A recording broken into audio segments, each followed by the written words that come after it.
성부와 성자와 성령의 이름으로 말씀드립니다. 한 주간 또 안녕하셨는지요? 이제 장마가 물러가고 본격적인 휴가철이 시작되었습니다. 부디 안전한 여행과 즐거운 휴식의 시간이 되기를 주님의 이름으로 기원합니다. 오늘 일독서인 열왕기상은 하느님이 솔로몬의 꿈에 나타나 앞으로 왕으로 살아갈 그에게 무엇을 해주면 좋겠냐고 묻는 장면으로 시작됩니다. 그러자 솔로몬은 하나님이 자신에게 명석한 머리를 주시어 백성을 잘 다스리고 흑백을 잘 가려낼 수 있으면 좋겠다고 답합니다. 이 하나님은 솔로몬이 장수나 부귀 혹은 원수 갚는 일을 청하지 않고 옳은 것을 가려낼 수 있는 명석한 분별력을 달라고 하니 이에 그가 전에도 후에도 없을 만큼 이미 슬기롭고 명석한 사람이 되었다고 말씀하십니다. 솔로몬의 요구는 임금으로서뿐만 아니라 모든 이의 삶에 있어서 꼭 필요한 사항이라고 할 수 있습니다. 따라서 솔로몬의 이야기가 말하고자 하는 바는 우리에게 가장 필요한 것은 무엇인가에 대한 하나의 적절한 예시라고 할 수 있습니다. 이러한 맥락에서 오늘 복음은 과연 우리에게 가장 필요한 것은 무엇인가에 대해 묻습니다.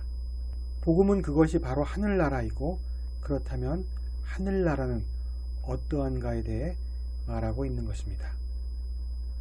오늘 복음에서 하늘나라 자체에 대한 비유는 두 가지가 등장하고 하늘나라를 대하는 태도에 대한 비유 역시 두 가지가 등장합니다. 그리고 마지막 하나는 하늘나라의 속성에 관한 비유라고 할 수 있습니다. 먼저 하늘나라 자체에 대한 비유를 살피고자 합니다. 복음은 하늘나라를 겨자씨와 누룩에 빗대어 말하고 있습니다. 겨자씨는 모든 씨앗 중에서 가장 작다는 특징을 지니고 있습니다. 그리고 이 겨자씨를 뿌린 농부는 다름 아닌 예수님이십니다. 이러한 겨자씨가 결국 공중의 새들이 날아와 깃들일 만큼 큰 나무가 되었다는 것은 예수님과 더불어 시작된 하늘나라가 제자 공동체로 확장되고 종국에는 인류를 포괄할 만큼 성장한다는 것을 의미합니다. 눈에 보이지 않게 시작하여 거창해지는 것이 자연의 이치입니다. 하늘나라도 자연의 법이 통하는 나라인 것입니다. 따라서 이 메시지의 핵심은 하늘나라의 전파는 하나님의 섭리를 따를 것이며 그 방법은 예수님 안에서 당신께서 이루신 일이 작아 보일지라도 종말에는 위력을 떨치게 됨을 의미합니다.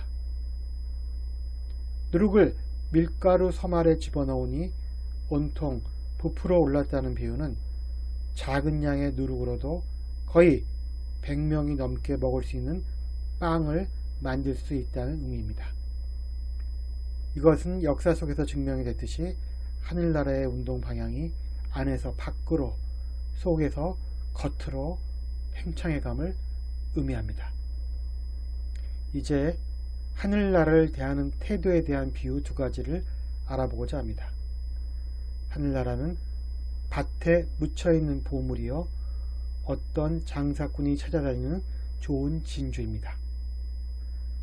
밭에 보물이 묻혀 있음을 안 사람은 그것을 다시 묻어두고 기뻐하며 돌아가서 있는 것을 다 팔아 그 밭을 샀고, 값진 진주를 발견한 장사꾼도 역시 돌아가서 있는 것을 다 팔아 그것을 삽니다. 이 두 사람의 태도에는 공통점이 있습니다. 그것은 과연 무엇일까요? 최근 몇 달 동안 한 청년 국회의원의 코인 거래가 정치계에 큰 파문을 일으킨 바 있습니다. 그 결과 국회의 윤리특별위원회가 이 의원을 국회의원에서 제명하기로 결정했다는 보도가 뒤따랐습니다. 부의 증식을 위해 주식처럼 투자할 수 있는 코인 거래가 이처럼 국회의원의 자격 문제를 불러일으킨 것은 일단 이 국회의원이 코인에 투자한 거액의 출처를 분명하게 밝히고 있지 않다는 점입니다.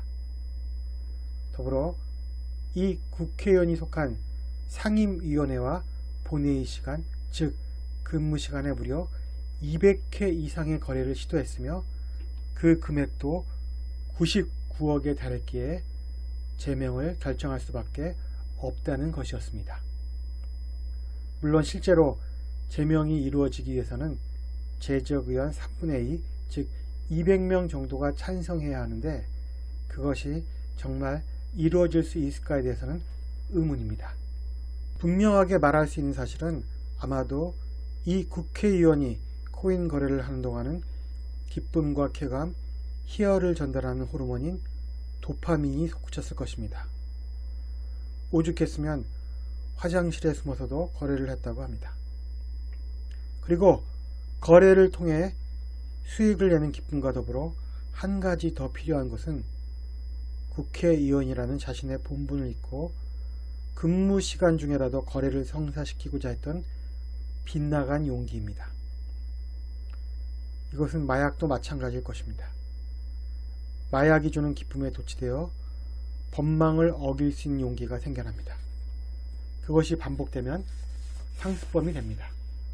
반대로 수학에 흥미를 느낀 학생이라면 수학이 주는 기쁨을 누리고자 지금의 수준보다 더 높은 차원의 문제풀이에 도전할 수 있는 용기를 발휘하게 된다는 것입니다.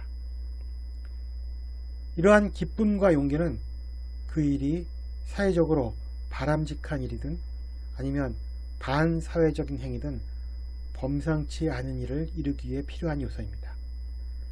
다만 중요한 것은 우리가 어떤 일에서 기쁨을 누리고 어떤 일을 하기 위해 용기를 내는가에 있습니다.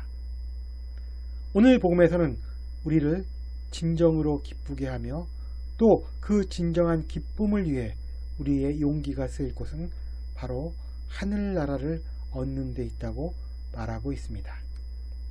오늘 복음의 마지막 비유인 그물의 비유는 하늘나라의 속성에 관한 것입니다. 이 비유는 우리가 지난 주일에 살펴본 바 있는 밀과 가라지의 비유와 유사합니다. 다만 가라지의 비유에서는 섣불리 악인을 심판하려다 선인에게 피해를 줄 수 있으니 그 심판을 종말 때까지 지연시켜야 한다는 가르침이 주제였습니다. 그러나 그물의 비유에서는 심판의 지연에 대한 의미는 없고 단지 종말 때 좋은 것은 추려지고 나쁜 것은 버려진다는 것입니다. 즉 세상이 끝날 때 악한 자들은 불구덩이에 던져져 그곳에서 가슴을 치며 통곡할 것이라는 냉혹한 심판에 대해 말하고 있습니다. 이어서 예수님은 하늘나라의 교육을 받은 율법학자는 마치 자기 국간에서 새 것도 꺼내고 낡은 것도 꺼내는 집주인과 같다는 말씀으로 하늘나라에 관한 비유를 마치십니다. 본디 율법학자는 모세 오경과 유대의 율법을 배운 자를 의미합니다. 그래서 과거의 관점에 갇히기 쉽습니다. 그러나 율법학자가 예수께서 말씀하시는 하늘나라에 관한 새로운 복음을 받아들이게 된다면 그의 사고는 한층 유연해질 것입니다. 하늘나라의 제자가 된 율법학자들은 이제 구약의 말씀과 예수님의 하늘나라에 관한 복음을 적절히 사용하여 사람들을 가르칠 수 있을 것입니다. 예수께서는 복음서를 통하여 이러한 신뢰를 몸소 보여주셨습니다. 요즘 지금까지 한 번도 겪어보지 못했던 사건들이 우후죽순처럼 발생하고 있습니다. 단지 사람을 죽이고 싶다는 이유로 인해 과외를 받는다는 핑계로 일면식도 없는 사람을 집요하게 찾아내어 결국 죽이고 맙니다. 그리고 며칠 전에는 세상에 복수하고 싶다는 마음으로 칼을 휘둘러 무고한 사람 1명을 죽이고 3명을 다치게 하는 전대미문의 묻지마 살인사건이 일어났습니다. 또한 학부모로부터 압박을 받은 이제 갓 20이 넘은 초등학교 교사가 스스로 삶을 저버리는 안타까운 사건도 접하게 됩니다. 세상이 각박해져서 사람들의 마음의 바닥에서 들끓는 이기심과 증오심, 그리고 적대감이 어느 때보다도 여과 없이 잘 드러나는 요즘입니다. 분명히 예전보다 더 사악해진 세상에서 살고 있음을 뼈저리게 느낍니다. 혹시 심판의 날이 가까이 온 곳은 아닌가 하는 생각도 듭니다. 따라서 지금의 시대는 착하게 살고자 하는 사람들에게는 큰 시련의 시기임에 틀림없습니다. 이러한 시대를 우리가 어떻게 살아가야 하는 것인가를 묻지 않을 수 없습니다. 오늘 이 독서인 로마서에서 사도 바울은 다음과 같이 말합니다. 하나님을 사랑하는 사람들, 곧 하나님의 계획에 따라 부르심을 받은 사람들에게는 모든 일이 서로 작용해서 좋은 결과를 이룬다는 것을 우리는 압니다. 우리에게는 이 말씀에 대한 믿음이 어느 때보다도 필요한 시기입니다. 그리고 지금이야말로 우리가 가진 것을 다 팔아서 하늘나라를 사야 할 때기도 한 것입니다. 다른 무엇도 아닌 하늘나라가 저와 여러분에게 우리의 기쁨과 용기를 최고로 요구하는 일이 되기를 주님의 이름으로 기원합니다. 성부와 성자와 성령의 이름으로 말씀드렸습니다. 아멘.